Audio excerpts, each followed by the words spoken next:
Okay, so I believe I was able to send a copy of this schedule via our announcement also. So ang gagawin po natin today ay magdi-discuss ng key principles ng lectures 1 and 2. And later po around 10:30 a.m. Magkakaroon po tayo ng quiz tungkol sa mga topic na ito. And sana po pagkatapos ng klase, mapanood po natin ang lectures 3 and 4 in preparation sa lecture natin this coming Thursday, March 27, kung saan magkakaroon po tayo ulit ng quiz. So yung quiz po natin this coming Thursday ay mangyayari rin po ng 10:30 to 10:45 a.m. Online quiz po ito. And just like before, dahil sobrang dami po natin sa classroom, minsan pinapayagan na po namin kayong lumabas ng room pag time ng mag-quiz para lumipat sa isang location kung saan stable ang internet connection or may signal po kayo. Ang reminder ko lang ay for this Thursday, please bring a device, whether it's a tablet or a laptop, that will allow you to take the quiz seamlessly. Minsan po kasi, yung ibang images, lalo na pag malaki, mahirap siyang makita sa cellphone lang. So you might want to bring a laptop or a tablet this coming Thursday na nako-connect po sa internet, either ng school or through your phone, para po ma-take po nyo yung quiz this coming Thursday. Again, ang quiz 2 po natin sa Thursday ay mangyayari rin ng 10:30 to 10:45 a.m. just like our quiz today. Now, after the session on Thursday, we hope you can watch lectures 5 and 6. And yung session naman po natin ng Monday, March 31, ay para pag-usapan ang mga key principles na meron sa lectures 5 and 6. And hopefully makapag-review rin po tayo ng konti for long exam 4. Kasi ang long exam 4 po natin, ang schedule niya ay April 3. And then sakto, 1 week after comprehensive final exam na natin. Gusto ko lang pong i-remind yung class na hindi po kami allowed ipakita yung sagot sa mga previous long exams, pati po yung mga questions, dahil sa mga previous instances po ng leakage at nakakarating po yung mga tanong ng exams sa ibang batches. So dahil po dito, itatry po namin makita kung makakahanap kami ng common schedule para magkaroon po tayo ng review in preparation para sa comprehensive final exam, and i-update po namin kayo ng Eco PLC once na-identify na po namin yung schedule na ito. Okay? Pero po yung April 10 na comprehensive final exam schedule, ang time slot po na binigay sa atin ng OUR at College of Science ay 1 to 3 p.m. Okay, so ecology final exam po natin ay April 10, 1 to 3 p.m. Kinaklaro pa po namin kung anong classroom ang gagamitin. So mag-expect po tayo ng further announcements regarding that. Pero ayun nga po, ang nagbigay po ng schedule ng ating final exam ay ang College of Science at ang registrar. So hindi po kaming mga faculty ang nagde-decide sa oras at araw kung kailan siya mangyayari. So April 10 po ulit at 1 to 3 p.m. Okay, so meron po ba tayong katanungan? Do we have questions regarding our schedule for the last few weeks of term 2?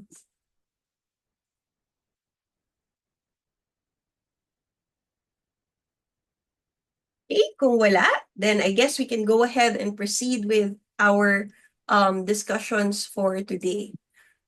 Again, pag may questions po, please make sure to raise your hand or unmute para itanong, just like how we're doing it in the past. Okay? Hindi po kami nag-entertain ng questions na nilalagay sa chat. Again, kung may questions po tayo, maki-raise lang po ng hand at unmute para po marinig ng classmates natin ang tanong. Okay, may questions po ba? Okay, kung wala pong mag-raise ng hand at mag-unmute, we'll go ahead and proceed.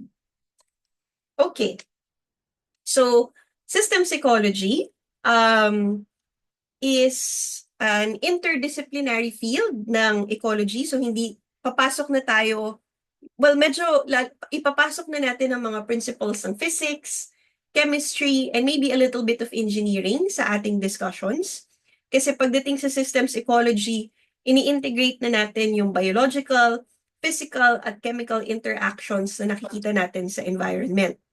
So, pag inaaral ng systems ecology, ina-apply natin yung principles ng systems theory, gumagamit tayo ng modeling, and maraming computational analysis na ginagawa so that we can understand how energy, nutrients, and organisms interact within ecological networks. So, kung baga pag systems ecology, holistic na yung pagtingin natin, nag-zoom out na tayo, tinitingnan na natin yung big picture para mas makakuha tayo ng insights tungkol sa ecological stability, resilience, and yung buzzword for the past 20 years para makita natin yung sustainability ng isang sistema. So, systems ecology is the part of ecology that is essential for addressing environmental challenges such as climate change, biodiversity loss, and yun nga, pati ecosystem management. However, kahit napaka-importante ng branch na ito ng ecology, hindi rin po siya madaling aralin. In fact, isa sa mga key topics na makikita natin sa recording ay sinasagot ang tanong na ito. Bakit mahirap aralin ang mga ecosystems? So let's use this as an opportunity to get class participation scores. Based on the recorded lectures, why are ecosystems difficult to study? Okay, let's hear from 3 people in class. Manily, go ahead. Hello po, Miss. Belated happy birthday po. Ay, salamat. For me po, ecosystems kasi po are hard to study because living systems is difficult to isolate without affecting its other properties po. Okay, mahirap siyang i-isolate. Sige nga. Veronica, do you want to add to what Manily has said? To add to what she said po, it's gonna be difficult to study kasi po, yung isolation po, the isolation itself can also change the behavior of the system. Okay, so yung isolation, pwedeng mabago na niya yung inaaral natin. And one more, Bryson, how about you? What do you think? I think it's because like ecosystems are like very interconnected. So you can't like isolate one thing because if you isolate the one thing, it'll like change everything. Okay, thank you so much. So far, ang keywords na minimension ng classmates nyo ay isolation, interconnection, and then the change that will happen once isolation occurs. So, from a systems ecology perspective, mahirap aralin ang mga ecosystems kasi if you look at how they function, it's very complex. It's often described as an open system, which means they continuously interact with their surroundings. So kung ikukumpara natin sila sa mga controlled laboratory experiments, dun sa lab experiments na ginagawa natin, a lot of variables can be isolated and manipulated.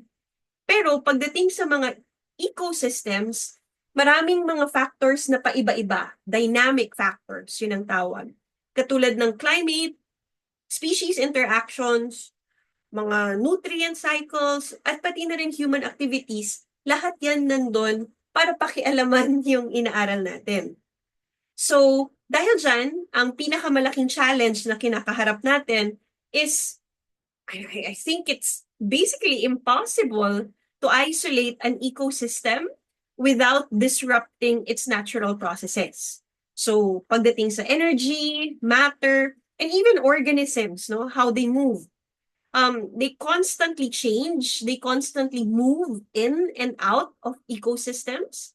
So, mahirap mag-define ng boundaries. Sabi nga nila, kunyari, sa West Philippine Sea, ang isda, wala naman daw passport. Hindi sila dumadaan sa immigration. So, ang hirap sabihin na itong isda na to para sa Pilipinas, itong isda na to para sa China. So yun, it's difficult to define those clear boundaries and control external influences. Idagdag pa natin yung feedback loops katulad ng predator-prey dynamics o kaya nutrient cycle that creates non-linear relationships. So para siyang butterfly effect kung saan yung mga maliliit na pagbabago, the small changes that are happening in one place can have unpredictable and far-reaching effects. So, because of these complexities, systems ecology often rely on modeling, on computational simulations, para mas makita natin yung bigger picture. Pero, paano kung wala tayong pang-model? Paano kung hindi ganun ka-powerful yung mga computer natin? Ang ibig sabihin ba nun, mag-give up na tayo sa pag-aaral ng systems ecology? Siyempre hindi. Kahit gusto na nating mag-give up, wag, laban lang. So, instead, ang ginagawa natin is nag-create tayo ng assumptions. So, one of the key assumptions that we use for systems ecology in the absence of high-end computational simulations would be the steady state assumption. So, based on your understanding of the lectures, ano ang ibig sabihin ng steady state assumption? Okay, why is it a fundamental concept in systems ecology? Trisha, go ahead. Yung steady state assumption po is where nag-a-assume po siya ng homeostasis where the total input po equals the total output po. Okay. Erica, how about you? What do you think? I agree po with what she said. So there's a dynamic equilibrium po in the system. Okay, may dynamic equilibrium. How about you, Mariela? What do you want to add? I agree with my other two classmates that there is dynamic equilibrium, meaning that the total input is equal to the total output po. Okay, so thank you so much for those who contributed to this question. So, para lang i-reiterate ko and siguro i-elaborate ng konti yung sagot ng classmates nyo, the steady state assumption is, well, it assumes, anyway, it assumes that an ecosystem or any system maintains yung dynamic equilibrium. Now, pag sinabi nating dynamic equilibrium, hindi ibig sabihin nun walang nangyayari. Pag may dynamic equilibrium, energy and materials are still moving in and out of the system, except that pag tinotal nyo na siya, pagdating sa dulo, yung input at output ay balanced. So kung ano yung pumapasok, yun din yung lumalabas. Parang diffusion, 'di ba? Parang osmosis, nagkakaroon ng homeostasis. So pag na-achieve ang dynamic equilibrium, it means that the ecosystem is in a relatively stable condition. So, pag nag-aaral tayo ng systems ecology, yung steady state assumption, it simplifies the study of ecosystems kasi we assume that key variables such as population size, nutrient levels, and pati yung energy movement, yung pagtaas or pagbaba ng energy, they do not undergo significant long-term changes despite ongoing internal processes. So kahit maraming nangyayari sa loob, pag tinignan mo yung big picture, relatively stable siya. So this assumption is particularly useful in analyzing nutrient cycling, food web dynamics, and pati na rin ecosystem productivity. Pero gusto lang naming i-emphasize na pagdating sa mga totoong ecosystems, yung mga nasa nature na, no? They rarely exist in perfect steady states. Kasi ang daming disturbances, katulad ng climate change, tao, and natural ecological succession.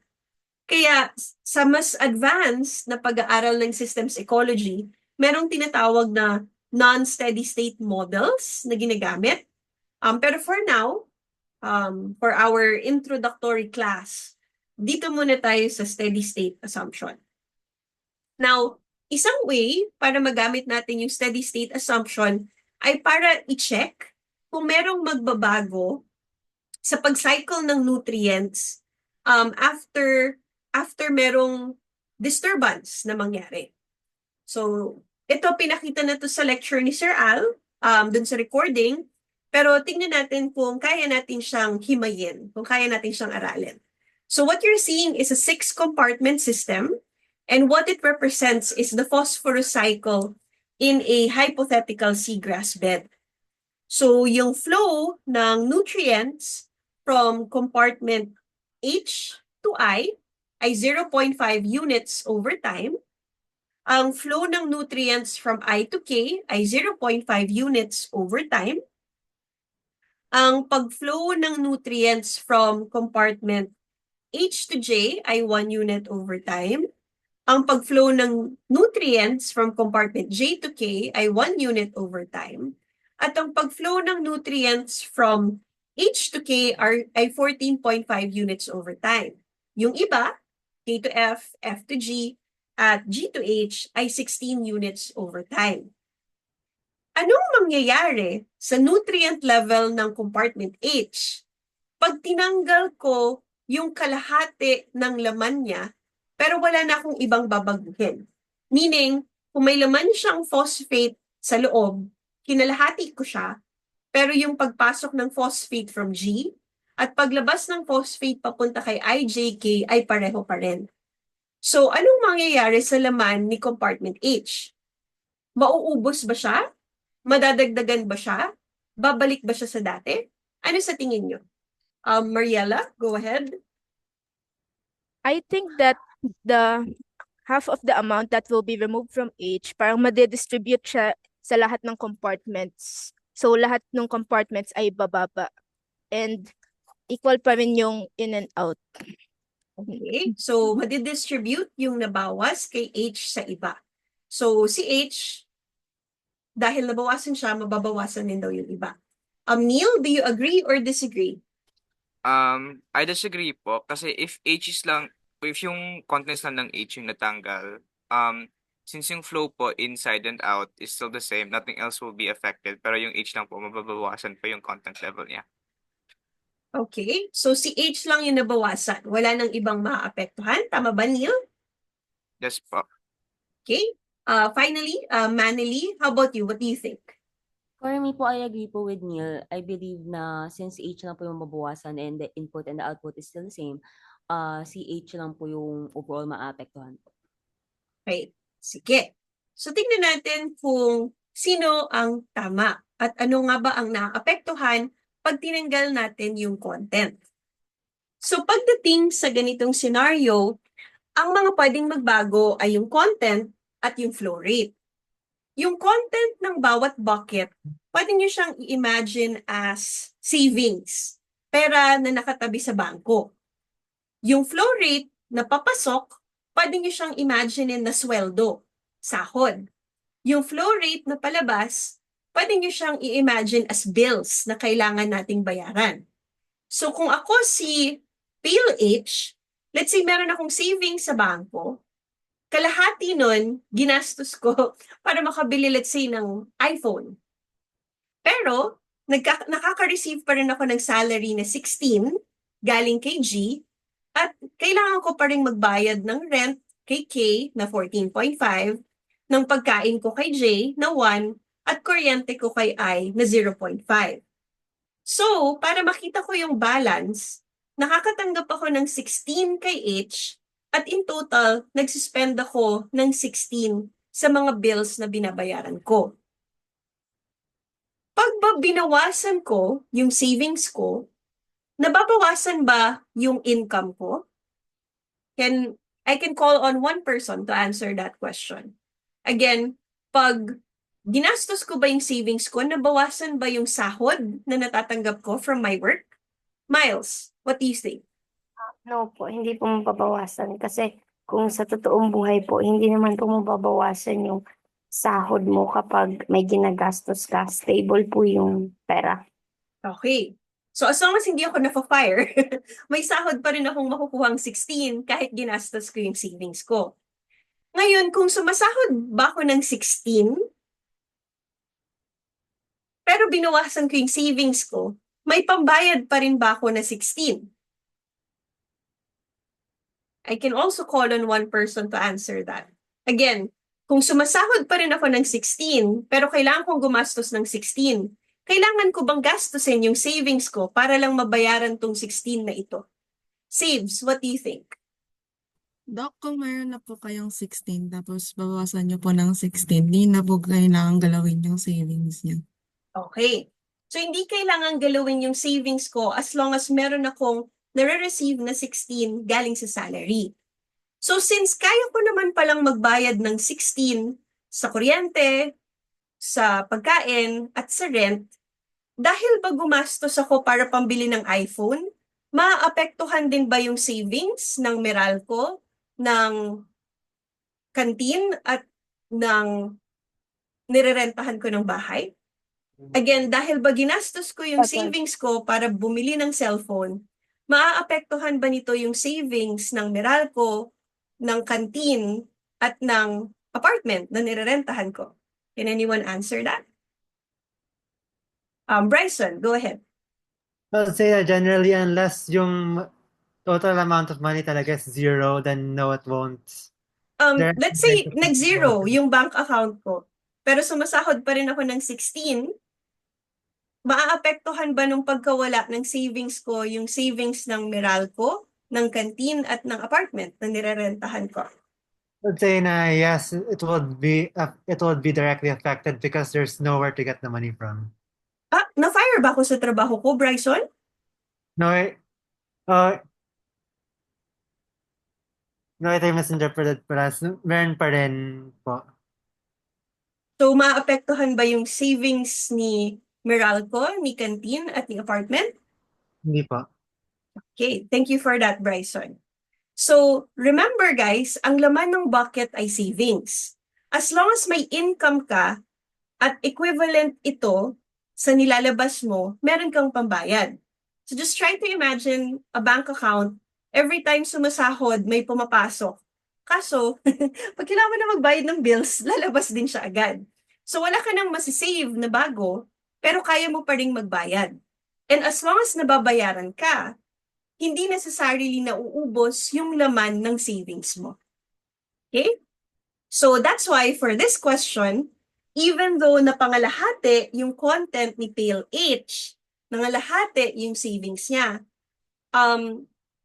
mababa lang siya permanently, pero hindi na siya bababa pa, hindi na siya tataas ulit, at walang ibang maaapektuhan. Kasi, pareho pa rin naman yung flow in and flow out ng nutrients. Okay? So, try nating mag-practice ng analysis na to. Let's look at another situation. So, ganun pa rin yung sistema, yun pa rin yung dami ng pails natin, pero ang nagbago this time is yung flow rate from H to J nabawasan. From 1 unit over time, naging 0.5 units over time. Nangalahati. So, nangalahati yung lumalabas kay H papunta kay J. Anong mangyayari kay compartment J? Again, pag nabawasan yung pagpasok ng nutrients from H to J, anong mangyayari kay compartment J? Hazel, go ahead. Since the amount of the flow of water po will Phosphorus. the phosphorus will decrease po going to J. Tataas po si J. Okay, tataas ng... Decrease po ba? Increase po? Sorry. So, tataas pa baba? Yung flow po ba?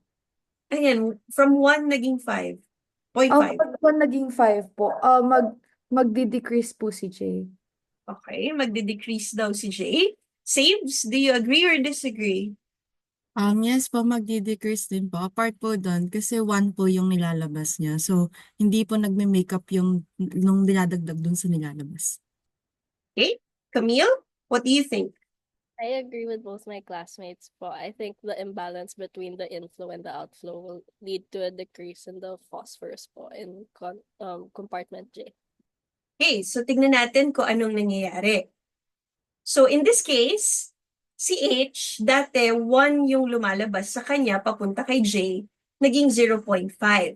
So dahil doon, from 16, naging 15.5 na lang. It's still receiving 16 from H, pero biglang 15.5 na lang yung nilalabas niya. Even though hindi ito yung tanong, anong mangyayari kay H? Tataas ba yung phosphorus niya or bababa? Erica? Tataas po yung phosphorus content po ni H. So si H tataas kasi magkakaroon siya ng 0.5 na savings. Kaso, pagpunta natin kay J, dati ang natatanggap niya 1, tapos gumagastos siya ng 1. Pero ngayon, ang natatanggap niya 0.5, ang nagagastos niya ay 1. So anong mangyayari ngayon kay J? Then, what do you think? Tataas po si J since nagbibigay po si H ng mas higher value kaysa sa nabibigay ni J to H po. Okay, hindi porket tumaas ang level ni H ay makakapagbigay na siya ng mas marami. Ang kaya lang niyang ibigay kay J ay 0.5. Dati nga 1, naging 0.5 pa.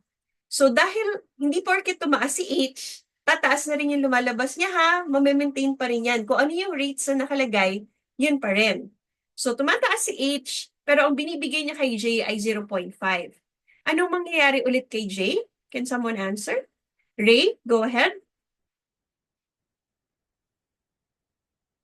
Dok, bababa po si J. Okay, so bababa si J kasi nare-receive niya 0.5 pero ang binibigay niya ay 1. Ngayon, buti na lang si J, may savings siya. Pero anong mangyayari pag naubos na yung savings ni J? Ang natatanggap lang niya ay 0.5. Magkano na lang yung kaya niyang ibigay kay K? Kelly? Hello po. Overtime po, bababa po yung, wala na po siyang mabibigay. Wala na ba siyang mabibigay or bababa lang? Joseph, what do Bababa. you... yes, Kelly, sorry. Overtime po, bababa po yung bibigay niya. Okay. At pag naubos po yung savings. Okay. So pag naubos yung savings niya, anong mangyayari? Kaya pa rin ba niyang magbayad kay K? And if kaya niya, magkano na lang yung ibabayad niya kay K? 0.5 na lang po yung kaya niyang ibigay.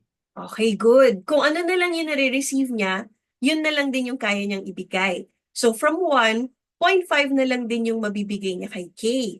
So si K, may laman pa siyang konti, ang mare-receive na lang niya ngayon, instead of 16, 15.5 na lang. Kasi nga si J, naubos na siya. So 15.5, nababawasan ng 0.5 tong 1 na to. Pero nagbabayad pa rin siya ng 16 kay F. So, anong mangyayari kay K pag 0.5 na lang yung binibigay sa kanya ni J? Aizel? Magdi-decrease po siya, miss. Okay, so magde-decrease din si K kasi nga gumagastos siya ng 16 pero ang nare-receive na lang niya 15.5. Pag naubos ang savings ni K, magkano na lang ang kaya niyang ibigay kay F? Again, pag naubos ang savings ni K, magkano na lang ang kaya niyang ibigay kay F? Aizel, go ahead. 15.5 na lang po, miss. Okay. So ngayon, pagdating kay F, ubos na si K. Ubos na rin si J, no? So si F, ang nare-receive na lang niya from K ay 15.5. Pero nagbabayad pa rin siya kay G ng 16. Anong mangyayari kay F? Veronica?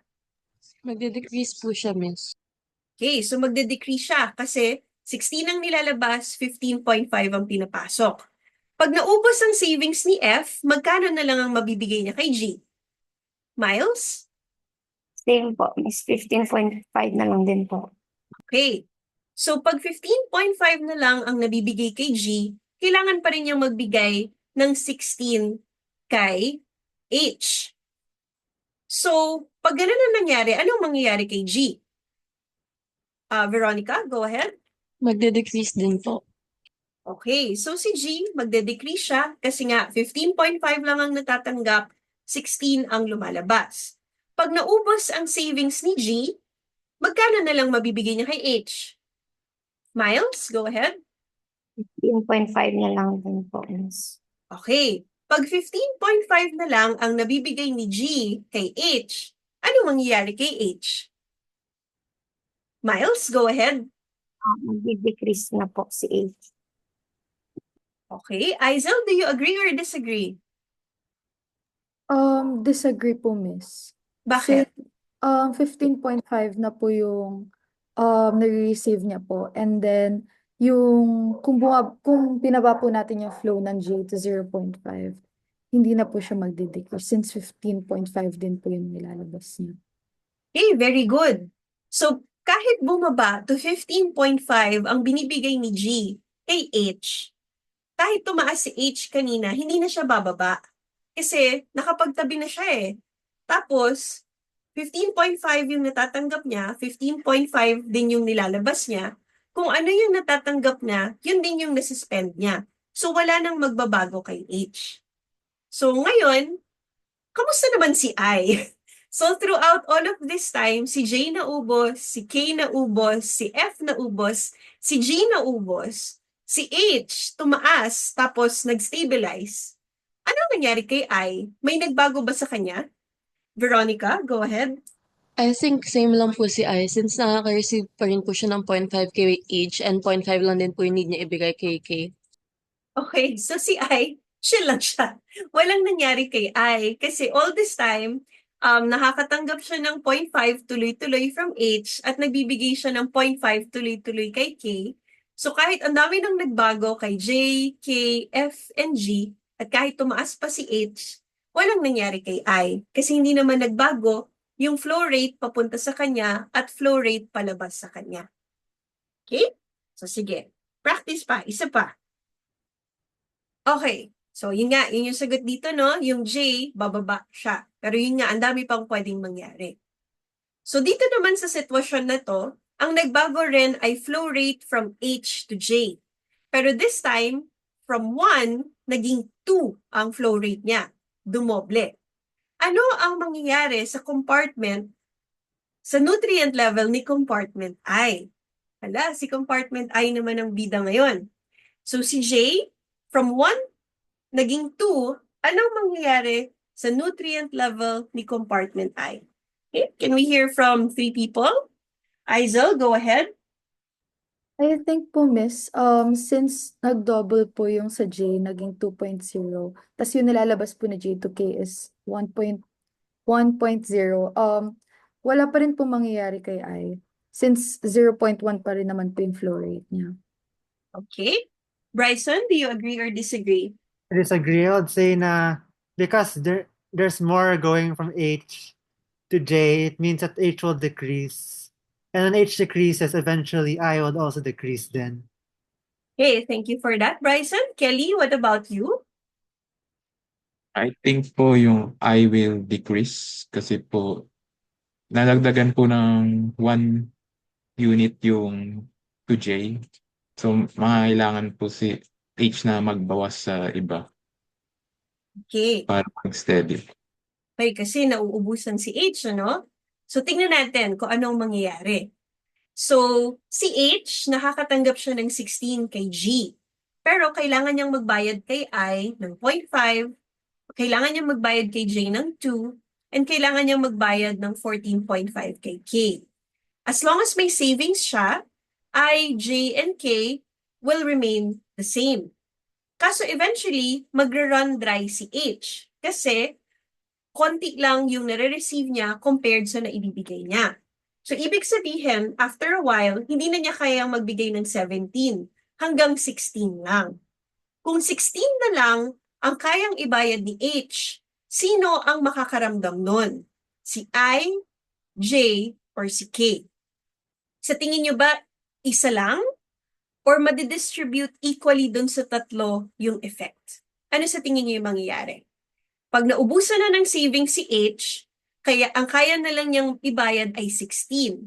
So, sino ang pinaka makakaramdam nito? Si I, J, or si K? Pantay-pantay or merong isang mas mabigat ang mararamdaman? Can anyone try to guess? Neil, go ahead. Since the flow rate out towards K and J are far greater than the flow rate towards I feel like it would prioritize K and J first before I, so the I levels would lower po. Okay, Saves, what about you? I also think po na I would experience like yung grabbing loss because like 0.5 lang yung makukuha niya. Okay, and Camille, how about you?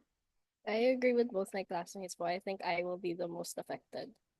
Okay, sige. Before we reveal the correct answer, try to imagine umiinom kayo ng juice gamit ang straw. Alam ko hindi na magandang gumamit ng straw ngayon. Pero kunwari lang, yung isang straw malaki, yung isang straw maliit. Sino sa kanila yung mas makakahigop ng hangin pag konti na lang yung laman nung cup? Yung maliit na straw o yung malaking straw? Again, try to imagine, umiinom kayo ng juice or milk tea gamit ang straw. Isang malaking straw, isang manipis na straw. Sino sa kanila ang mas makakahigop ng hangin pag kumonti na lang yung milk tea? Henrik, go ahead. Hello, ma'am. Am I audible? Yes, I can hear you. Okay. I think, ma'am, the small straw will be the one to be able to get liquid from the cup. Okay, so yung mas malaking straw yung pwedeng makakuha ng hangin, tama ba, No, Henrik? no, ma'am, yung hangin or Hangin, not liquid. yung liquid. Okay. Yung kung hangin, ma'am, yung mas malaking straw. Okay. Natalie, how about you? I agree din po. Once the milk tea or the juice runs out, yung mas malaking straw, yung mas maraming hangin po yung mahigop niya. Andrieto, how about you? I agree din po na yung mas malaking straw din po ang mas makakuha po ng hangin since mauuna po siya, mas malaki yung consumption po niya. Mas marami po siyang mauubos. Okay. So in this case, pag 16 na lang lagi yung laman ni H, pero 17 yung dinedemand sa kanya, ang mas makakakuha ng deficit ay yung malaki yung demand. Kasi yung yung I, konting-konti lang yung sinisip-sip niya. So mabilis ma-fulfill yung 0.5. Same for J, 2 lang naman yung hinihingi niya eh. So try to imagine a very small straw. Mas mabilis siyang mapuntahan ng tubig. Pero yung K, ang laki ng straw niya. Ang laki ng dinedemand niya. So dahil ang laki ng dinedemand niya, siya yung mas agad makakaramdam nung deficit na nafe-feel ni H. So, because of this, si I will remain in its original level. So si H mauubos, pero si I, dahil may 16 pa rin siyang natatanggap kay G, it will remain in its original level kasi konti lang yung hinihingi niya. Si K ang eventually magkakaroon ng deficit kasi ang laki ng hinihingi niya, siya yung mas makakakuha ng hangin. Para siyang yung malaking straw na paghigop mo, ay naubos na agad. Versus pag maliit na straw, pag sip-sip mo dahil konti lang yung nakukuha niya, less likely na maubos yung liquid pag sumisip-sip siya. Okay? So, ganyan pag sa sitwasyon na to. Okay, mas nagsasuffer yung malaki yung demand. Sige, isa pang example. Okay, sa example naman na to, hindi ko tinanggal si G ha, hindi nagkabutas yung system. Lahat ng contents ni compartment G ay nawala. Meaning, naubos lahat ng savings niya. Let's say, bumili siya ng bahay. So, wala na siyang savings. Hindi siya na-fire sa trabaho, meron pa rin siyang natatanggap kay 16 at kailangan pa rin niyang magbayad. Natatanggap pa rin siyang 16 from F, pero kailangan pa rin niyang magbayad ng 16 kay H. So, pag ba inubos ni G lahat ng savings niya, sinong unang maaapektuhan? Or meron bang maaapektuhan? Ano po ang sagot? Veronica, go ahead. Miss, wala pong maapektuhan as long as nakaka-receive pa rin po siya kasi same amount lang yung need niya ibigay din. Okay, Natalie, what about you? I have the same answer. As long as G, I guess, doesn't get fired from their job, they still receive 16 and are still able to give 16 to H. Camille, what do you think? I disagree po. I think that H will be affected po, but I'm not sure anymore. Okay, so we have 2 votes, no change. We have 1 vote with a change. So again, titingnan natin yung nangyari. Si G, naubos lahat ng savings niya, nag-0. Pero may salary pa rin siya kay F na 16. At kailangan pa rin niyang magbayad kay H ng 16. Pag pumasok yung salary niya, meron ba siyang mapambabayad kay H? Henrik, what do you think? Yes po, ma'am. Meron po siyang mababayad. Yung instantly na nabigay na 16 sa kanya. So parang ano siya, ma'am, yung situation na living paycheck to paycheck. Isang kahig, isang tuka. So wala kang savings pero dahil meron ka namang salary, yung salary na yun, wala ka nang masisave, pero meron kang panggastos sa buhay mo. So, hindi siya mauubos. So, dahil doon, hindi maapektuhan si H. Kumbaga, isipin nyo, pag naubos ko ba yung savings ko, mauubos ba yung savings ni Jollibee? Pag binabayaran ko siya for my food. Di ba hindi? As long as may pambayad ka kay Jollibee, hindi naman maapektuhan yung savings niya. Okay? So, yun. Yun ang ating way of analyzing the system. But of course, this is theoretical. Let's try to expand this to something more real. Pero before we move on to that, do you have any questions regarding analyzing systems through this kind of process?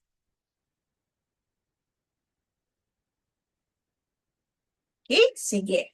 Okay, gawin naman nating real life scenario.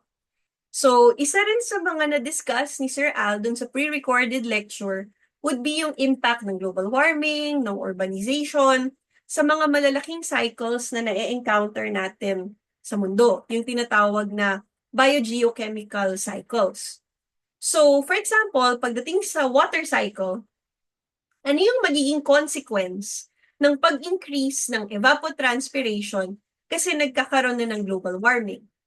So again, considering the water cycle, what is the consequence of increased evapotranspiration brought about by global warming?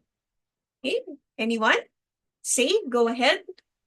Miss, I think with the increase of evaporation from the waters, and as a result of global warming, mas lalakas po yung mga storms, typhoons, since mas marami pong nahihigop na water. Okay. Camille, how about you? Anything you'd like to add? Yeah, I agree. Since the altered dynamics of the water cycle, well, I think the distribution of like precipitation will be uneven, so that will like increase the rainfall, and yeah. Okay, and one more, Mika, go ahead. I agree po with what they said na it will strengthen po the typhoon. Okay, sige. So, in this case, if we assume na merong steady state ang ating water cycle, pag tumaas ang evapotranspiration, more water vapor in the atmosphere would lead to higher humidity. And then pag tumaas yung humidity, mas magiging frequent or intense yung rainfall in some regions.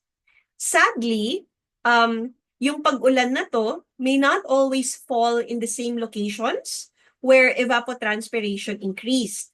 So dyan magsa-start yung regional imbalances. Yung ibang lugar, malakas yung pag-ulan, pero yung ibang lugar, nauubusan ng tubig because of evapotranspiration. So as mentioned by some of your classmates, some areas may experience more intense storms and even flooding, while other areas will face prolonged droughts because of this change or shift in precipitation patterns. So eventually, a steady-state system would adjust by accelerating the movement of water through its different phases. But what this means is that magkakaroon ng mas mabilis na water loss from land and vegetation, and this would eventually reduce soil moisture, leading to land degradation, or even yung tinatawag na desertification, nagiging desert yung ibang lugar. And may effect din to sa dagat, no? More evaporation from oceans, without a proportional increase in precipitation over them, could lead to higher ocean salinity. So yung mga isda, mga organisms na nasa ilalim ng dagat, mas mahihirapan silang mag-achieve ng homeostasis kasi yung osmosis nila, palabas ng palabas yung tubig. So pwedeng magkaroon ng dehydration. So lahat yan pwedeng magbago because of global warming. Okay? Pero syempre, hindi lang naman global warming yung disturbance na nakaka-apekto sa atin. Paano naman kung yung mga dating farmlands, ginagawa nating subdivision? So if we assume, again, a steady state in the water cycle, ano yung magiging consequence if we convert farmlands into subdivisions? Manili, go ahead. Mas magiging malala po yung mga baha po. And since wala po din, hindi po na parang na-absorb ng lupa yung water po na binibigay po ng sky. Nagsistay po din yung water and mas lumalala po yung baha tulad na po dun sa urban areas po. Okay, thank you for that. Isa, what would you like to contribute? I agree with what Manali said po, since yung mga subdivisions po, they use impermeable materials and hindi po siya naka-absorb ng water since yung water hindi siya makaka-run off sa ground kasi flat. So, mas expected pa po magkaroon ng floods. Okay. And one more, Trisha, go ahead. I also agree with my other classmates po na since mas marami pong mga subdivisions, so marami pong mga impermeable materials. Therefore, kapag nag-rain na po, the water will not be returned as groundwater and hindi po siya ma-absorb ng soil. Therefore, magli-lead po siya ng increased flooding po. Okay. So far, tama naman ng mga classmates nyo. So, converting former farmlands into subdivisions, pwede niyang pataasin yung flooding risk. Kasi, ang farmlands, meron silang permeable na soil. So, yung soil kayang tumagos ng tubig. So, it can absorb rainfall, allowing water to infiltrate into the ground. Pero pag pinalitan natin yung lupa na to ng mga tinatawag na impervious surfaces, yun yung binabanggit ng classmates nyo, katulad ng semento, concrete, asphalt, or even rooftops, rainwater can no longer seep into the soil. So this leads to a higher volume of surface runoff. Yung tubig na nagsistay lang sa surface, hindi lumulubog. So, ang urban areas din, nagre-rely tayo sa mga storm drains and artificial drainage system to handle yung excess surface runoff na yan. Pero, when the runoff increases beyond their capacity, kasi nga may global warming na, etc., etc., water can then accumulate on streets and low-lying areas, leading to flash floods. So, sad. Pero ang isa pang kailangan nating tandaan, ang farmlands, lalo na yung may natural vegetation, they act as sponges that slow down and store excess water. So, pag tinanggal natin sila, it eliminates a key flood mitigation function. That's why floods occur more quickly and intensely. Tapos, yung natural landscape din natin, pag, nature, it distributes rainwater gradually. Pero kadalasan sa mga urban developments na meron tayo, they have poorly planned drainage that channels water too quickly into rivers or low-lying areas. So dahil dito, na-overwhelm yung waterways natin, kaya nagkakaroon ng mas mataas na flood risk sa mga downstream areas. Okay. So far, we've talked about water cycles. Puntahan naman natin yung pag-cycle ng hangin. So nabanggit din to ni Sir Al, based on systems ecology, bakit sa mga highly urbanized areas, mas maraming turbulence na na-experience pag lumilipad na yung eroplano sa taas nila? Trisha, go ahead. According to the recording, sabi po is urbanized cities are good in trapping and releasing heat. So, yung pag-release ng heat na yun is manifested as convection currents that arises from the urban areas po. Okay, thank you for that. Mariah, how about you? What do you think? I agree with her statement po since the urbanization, if ever mas madaming water impermeable materials, mas very good sila in trapping and releasing heat, which is parang minamanifest siya as convection currents. Okay. Neil, how about you? I agree din with po sa kanila because of subdivisions generating more heat that causes them to convex upwards and disturb the path of the plane. Okay, thank you so much. So far, your classmates are correct. So just to elaborate a little bit on their answers, yung mga cities kasi meron silang tinatawag na urban heat island effect, yung UHI na tinatawag. Kasi sa cities, maraming concrete, maraming asphalt, maraming bakal, steel, no? Maraming steel. So they absorb and retain more heat than surrounding rural areas. So ang nagagawa nito, nagkakaroon ng localized hot air masses that rise quickly. So tumataas sila ng mabilis. And they generate convective currents. So convective currents are unstable air movement. So pag may lumilipad na eroplano through these areas, they experience sudden updrafts and downdrafts causing turbulence. Apart from that, skyscrapers, large buildings, and other urban structures, ino-obstruct and redirect nila yung wind flow. So nagkikreate din to ng chaotic air movement. Ito naman yung nagli-lead to mechanical turbulence, where wind speeds and directions shift unpredictably.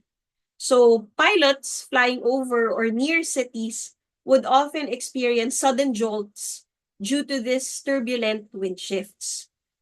And then, nandyan din yung urban areas would release heat at night, keeping the air warmer than expected at certain altitudes.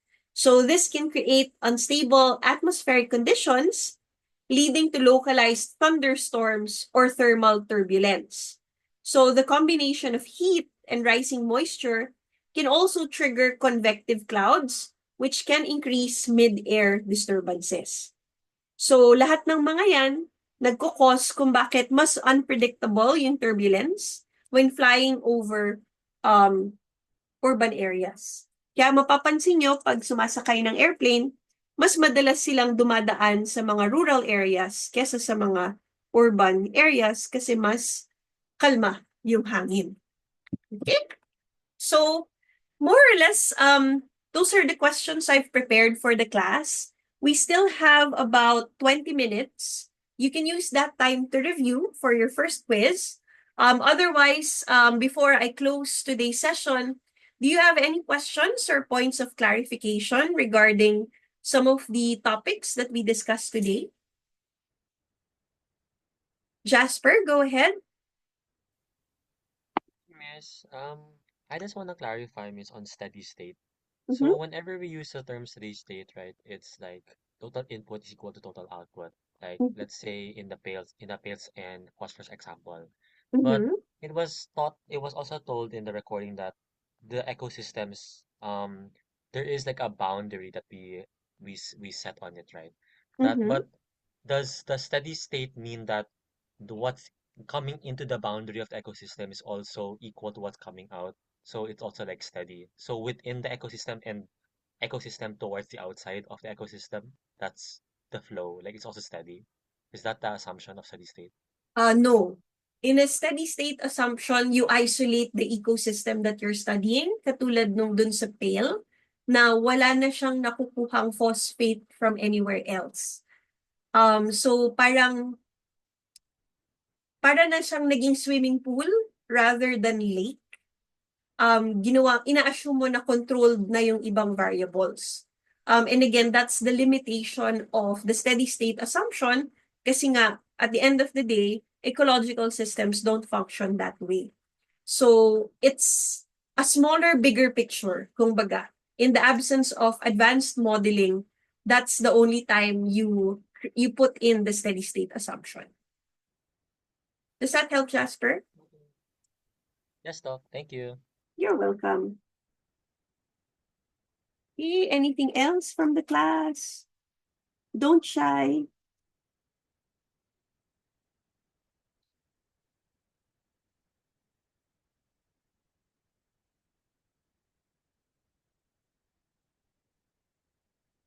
Okay, kung wala na po tayong questions, then I guess that's it for today. Please make sure that you are in a place with steady internet connection before you take the quiz later. And good luck. We'll see you on Thursday. Maraming salamat po. Thank you po. Thank you.